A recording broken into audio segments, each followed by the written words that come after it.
السلام عليكم ورحمة الله وبركاته. كبجمتوتا داوتوتا كينيا هر اللي فيديو كرولوس أورهان تينتلا بيس لما فراك أبنيت دفني هندي كيسانو بقى فيديو كينيا هاروت نغان دفتن سنين جنة إرقا بيسي سايلا لبودا نمون نباي إن غافين اتتامي باي إيدا سبب نيساس أورهان بيلولتوتا إسا هندمرانو غرالولا چنار ليت أسو ديما جروني ملتا شينشا في دميرهان في محمد بي جم براتين إسان أدان كتوراف كيو بلاك أبو قدا كأنيرو جم براتين أورهان بي كيو قدا كنجلا أون إساتي بي إجابين إساتين إني زلا ملكو دنديرا غيرو يو كيو كنجلا ملكو دا ملكا إلي ركون برا dhugumatti soogot keessatti ni uumama. Kunis soogot keessatti rakkina uumamee irraa kan ka'e achi keessatti balaan guddaan raawwatameeti jira. Kan nama dhibu booraan bee as keessatti haleelamee shahiidee ni ta'a. Shahidummaa booraa waliin wal qabatee dursuun bee qormaata garmalee ulfaataa ta'e isa mudachuuf jira.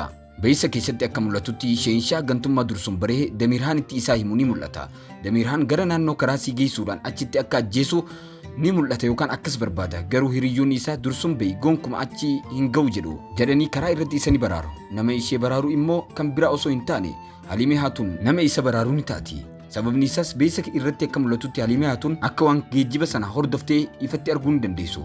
Rakkoolee kana hunda malees gama biraatiin Yigiit beeysa keessatti akka mul'atutti xiyya nama tokkotti isaa xiyyeeffatee jiru ni agarsiisu. Garuu namni inni irratti xiyyeeffate kun Evraanus ta'uun isaa mirkanaa'aadha. Garuu akka xiinxala keenyatti xiyyi kun diruu danda'a Evraanus jechuudha. Garuu ammoo akka malee miidhama. Kanaan ammoo garuu hin du'u. Garuu akka malee Evraanus miidhuu ni danda'a jenneeti yaanna. Isin akka xiinxala keessanitti maal jettu?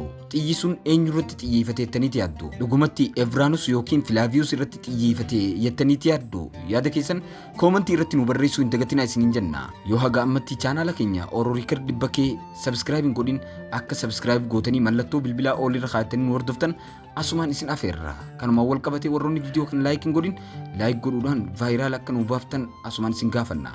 Galatooma warroonni fiilmaa guutuu isaa laalleettan Telegiraama Oromoo Riikardis FN jiru jala argachuu ni dandeessan. Liinkii Telegiraama keenya piroofaayila yookiin baayoo gara gadiitiin bantanii daawwachuu yookaan dheeytanii Telegiraama keenya argachuu mallattoo jiru tuuxanii seenuu ni dandeessan.